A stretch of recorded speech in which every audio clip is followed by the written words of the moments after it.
He's seen a lot of changes in America. He's been a part of those changes. And through it all, he has maintained his reputation as a true American icon. Superman, the man of tomorrow, created a framework for all superheroes that came after him. A righteous and aspirational individual who reveals the evils of the world and fights them on behalf of the common man, in turn inspiring the rest of us to do right ourselves. But did Superman fail as a superhero because he stopped being the radical he was created to be and instead became a mirror of whoever those in power needed him to be? I'm asking if Superman failed as a superhero not because of what the critics say, but because the main question we end up stumbling over with regards to him is, what's his relevance today? What's his relevance in a world where Captain America defies the American government in pursuit of justice? If we sign this, we surrender our right to choose. We may not be perfect, but the safest hands are still our own. And where Watchmen jumps into the massacre of Black Wall Street. In a world where many audiences sympathize with a character like Killmonger more than the protagonist, the Black Panther. Where Wakanda Forever becomes not a fictional battle cry, but a real assertion of political presence.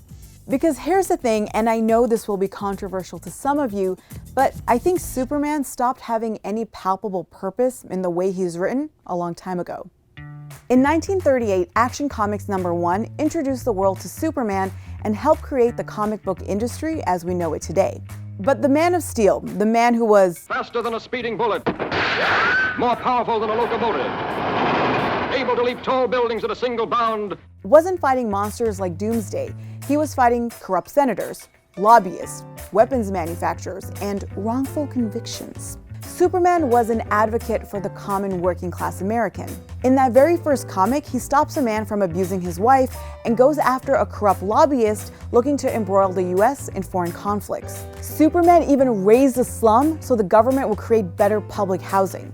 What a worker-supporting, government-funded, housing-loving, anti-interventionist commie. At the time that Superman was being created, the government had moved through a process of really creating a social safety net. It was controversial, but in many ways we accept that standard today as something that is part of the American fabric. And the character quickly captures the very best elements in people's minds of that realignment. Remember, Superman appeared in the public eye in 1938, in the wake of the Great Depression.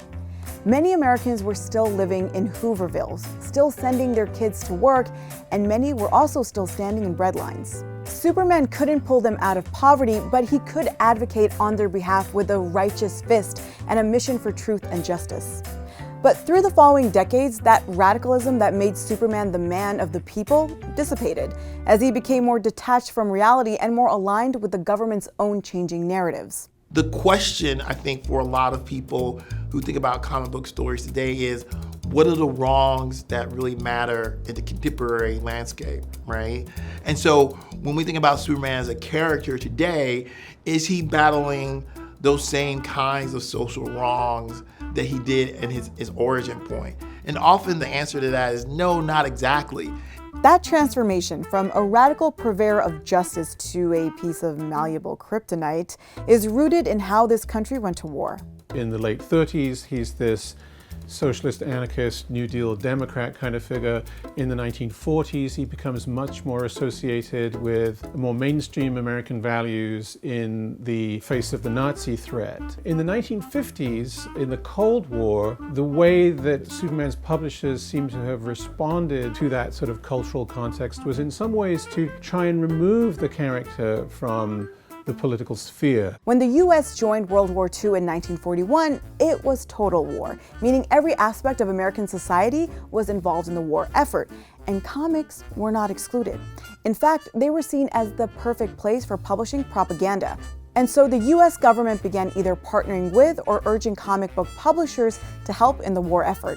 The writers for Superman were eager for him to be involved, but they didn't want the superhero to overshadow and delegitimize the struggles of actual soldiers. So instead, he acted as a symbol of propaganda in other ways and through new media to rally the public behind the war effort. World War II is one of the contributing factors in the transformation of the character to the more familiar, emblematic figure who represents truth, justice, and the American way. They would use his image on the covers with servicemen or with the American eagle or other patriotic symbols. There's this association between Superman and American values that starts to get cemented in World War II. This period is critical to understanding why we struggle with Superman today.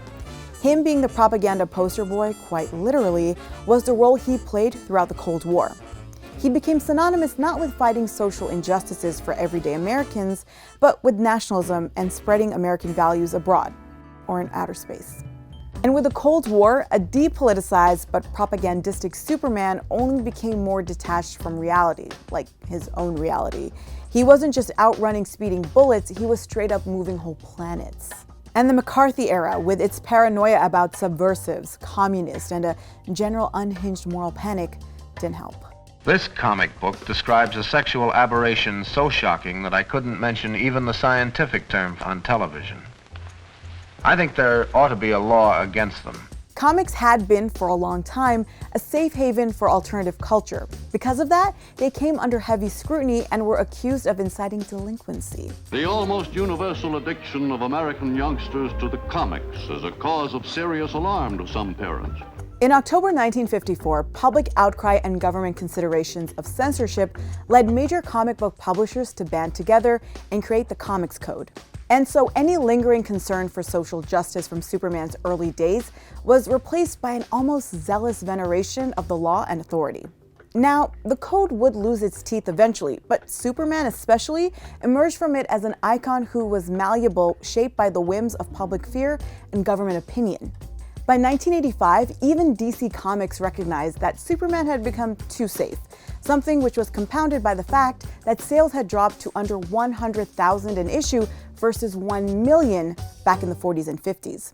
So DC brought in writer John Byrne in 1986, a year that saw 3 iconic books drop: Watchmen, The Dark Knight Returns, and Mouse. All 3 not only brought radical politics with them, but also an edge to comic book storytelling. Byrne had been given one directive by DC: reimagine Superman, make him less safe. He wrote a 6-part reimagining entitled Man of Steel, and in it, Superman isn't Superman. He's Clark Kent, and Superman is the alter ego. Kent is presented as deeply human, but he was a very different Superman than the one in Action Comics #1. Instead of mild-mannered reporter Clark Kent, this Superman was popular in school. He was a jock. He was a well-respected journalist. He was also pretty ideological. See, Byrne was a fan of Reagan, and he envisioned the Man of Steel as not simply a Republican, but a, quote, super Republican. And while that doesn't come out explicitly in Byrne's comics, it was a part of Superman's new DNA. This played to the increasingly older comic book audience, and at least for a bit, boosted Superman's comic book sales. Byrne left DC just after 2 years, but his impact on Superman remained throughout the 90s until the 2003 invasion of Iraq and the Bush administration's tenure. You kind of had to have your head in the sand not to have realized what a catastrophic historic mistake the Iraq conflict was. And at that moment in 2006, even Superman couldn't bring truth, justice, and the American way together. Because we were living at a moment where the American way, whatever it meant, clearly didn't stand for truth and justice. And this comes to a head in 2011, when in Action Comics #900, he renounces his American citizenship. Superman here, in this era, is tired of being, as he himself says, an instrument of American foreign policy. He expresses an exasperation that certainly was shared by many in this country at the time. A character like Superman is part and parcel of a broader question that we have about the state of both the government as an entity that protects, but also possibly an entity that threatens, and how power might be abused. Unfortunately, the Superman we saw in #900 didn't last long. In 2013, Superman was reimagined for film again by director Zack Snyder as a character who resembled Batman in his brooding, dark nature more than who Superman ever was. All this time, I've been living my life the way my father saw it. Righting wrongs for a ghost. Thinking I'm here to do good.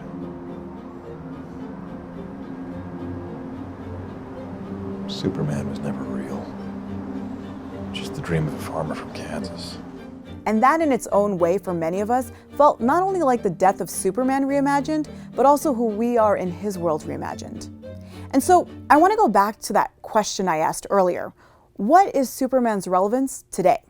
Well, I can only imagine that if we understand Superman for who he is at his roots, then we can find his relevance again. A guy who uses his power to help those without any against those who abuse theirs. A guy that is supposed to inspire hope in a hopeless world.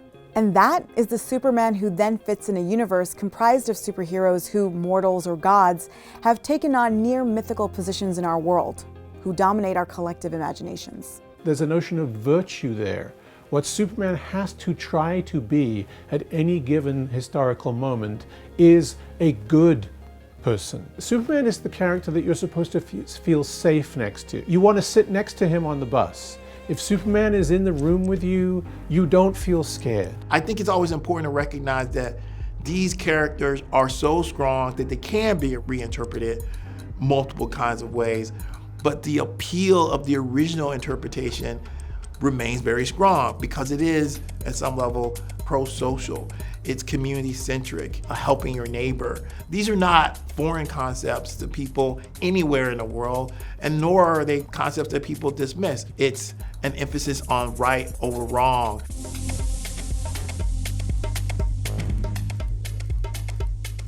Oh, hello. I'm just reading about the time that Superman beat up the Klan. It's based off of a 1940s radio play. If you like learning about radical American icons, check out our episode on Dolly Parton, and we'll see you next week.